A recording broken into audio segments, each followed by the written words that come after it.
And now we're going to the sacred cow of save money.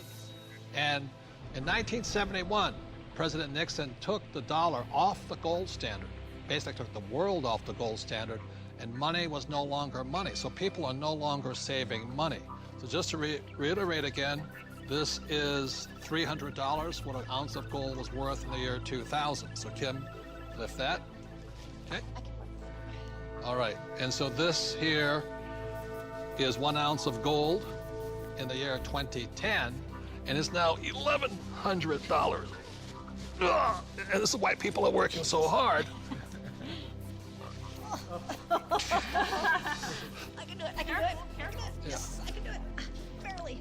So the big reason I've said in my books for years that savers were losers is very simply because in 1971, the dollar stopped being money, it became debt. Right, Mike?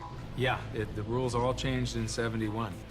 Before then, somebody, when they became working age, they could expect to put away 10% a year, and by the time they got into their 60s, they could retire on their savings account and expect to live off that interest.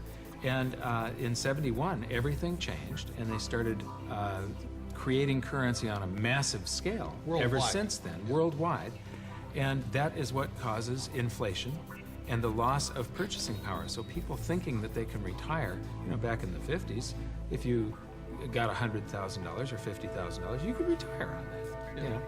So for my mom and dad, the World War II generation, the industrial age generation, it was very smart to save money. For our generation, the baby boom generation and on, saving money could be the most stupid thing you can do because the system is stealing your wealth through the very thing you work for, called money, which is not money anymore.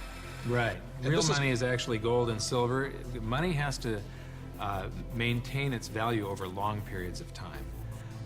Currency doesn't have to. And this is historically, has always been, for thousands of years, this has been money. 5,000 years, this has been the predominant currency. It became money when somebody minted it into coins in Lydia in about 680 BC. And each unit had the same buying power as the next one. They became interchangeable. So let me ask you this. This printing of money out of just paper, this has been tried before, hasn't it? Many, many, many times, and there's always one result. You get far, far higher prices of everything, but especially real money. When they start creating a whole lot of currency, eventually, gold and silver lie in wait.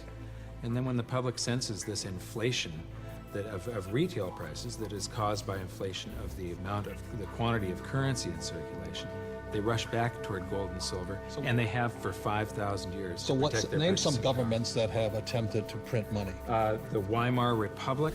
I don't know Germany. what I just did with that $100 trillion the bill. Zimbabwe? He's got a Zimbabwe. The Zimbabwe, yeah. Look at this one. This is the most recent, a $100 trillion note.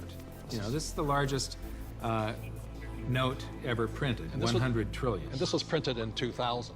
Yeah, but when Zimbabwe was created as a country, when it went from Rhodesia to Zimbabwe, they were, the Zimbabwean dollar was on parity with the US dollar. One US dollar was the same as a Zimbabwe dollar. This doesn't buy anything today. It doesn't buy a cup of coffee. Doesn't even buy a cup of coffee? No. In fact, they have ruined it by putting ink on it. You can't write you can't write a list, so it would have been more valuable at this point if it was blank. Right. See, the Greeks did the same thing when they started clipping coins. They just take the silver off of it.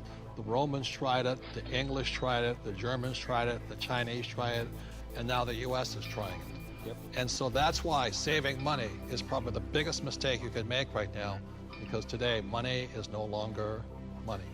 It's now debt. I can vouch for that because my leg is now numb. So all currencies throughout the world are in trouble, the same way this Zimbabwe dollar is in trouble. And that's the problem with saving money. After 1971, it was no longer money.